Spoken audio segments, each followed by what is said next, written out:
Hello buddies, welcome to Shyam's for this specials.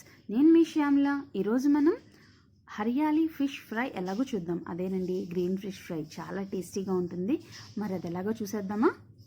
దీనికి కావాల్సిన పదార్థాలు ఏంటంటే, ఒక 6 పచ్చిమిర్చి, కరివేపాకు కొంచెం, ధనియాలు 1 టేబుల్ స్పూను, ఒక 1/2 స్పూన్ షాజీరా, ఒక 2 ఇలాచి, ఒక 2 దాల్చిన చెక్క, ఒక 1/2 స్పూన్ జీరా, ఇంకా లవంగాలు ఒక 10. ఇవన్నీ తీసుకుని మిక్సీ జార్లో వేసుకొని మిక్సీ పట్టుకోవాలి ఫస్ట్. ఇందులో మీకు కారం ఎక్కువ కావాలి అనుకుంటే కనుక ఇంకొంచెం పచ్చిమిర్చి ఎక్కువే వేసుకోవచ్చు. ఇందులో బయట కారం పౌడర్ ఏమి వేయమండి. అందు గురించి ఈ విధంగా మొత్తం అంతా కూడా మిక్సీ పౌడర్ కింద ఇలా పట్టేసుకున్న తర్వాత ఇందులో మన దగ్గర ఉన్న కొత్తిమీర తీసుకొని వేసుకోవాలి. గుప్పెట్లో సరిపడేంత కొత్తిమీర, ఒక నిమ్మచిక్క తీసుకుని ఇందులో పిండుకోవాలి. ఇక్కడ నాకు 6 చేప ముక్కలకి ఒక అరచిక్క నిమ్మకాయ సరిపోతుందండి. అయితే ఇందులో నిమ్మకాయ లోపలున్న ఆ పిక్కలు తీసేసి ఈ విధంగా పిండుకొని మిక్సీ పట్టుకోవాలి. ఇందులో అల్లం వెల్లుల్లి పేస్ట్ 1 స్పూన్ పావు వేసుకొని, ఇంకా రుచికి సరిపడేంత ఉప్పు కూడా వేసుకొని ఇంకొకసారి మళ్ళీ మిక్సీ పట్టేసుకొని పేస్ట్ని తీసుకోవాలి. ఇప్పుడు ఈ మసాలా పేస్ట్ని బాగా కడిగి ఉన్న చేప ముక్కలకి పట్టించుకోవాలి. మన దగ్గర కొంచెం కొత్తిమీర తక్కువ ఉన్నా పర్వాలేదండి.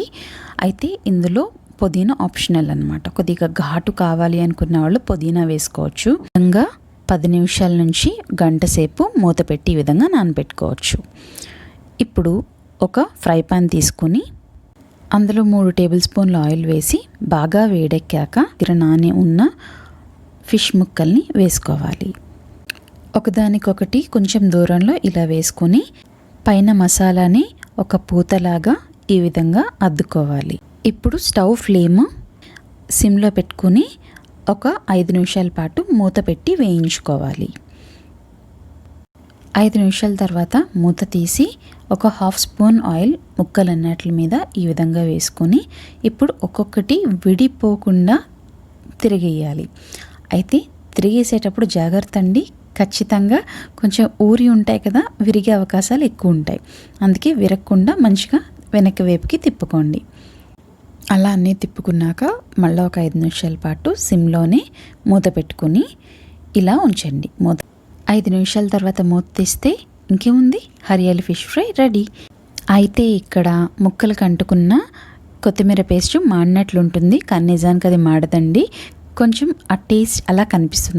ఇప్పుడు ఒక ప్లేట్లోకి తీసుకొని దీన్ని కొత్తిమీరతో కొంచెం గార్నిష్ చేసుకోవచ్చు, లేదా డైరెక్ట్గానే ఇలా తీసుకోవచ్చు.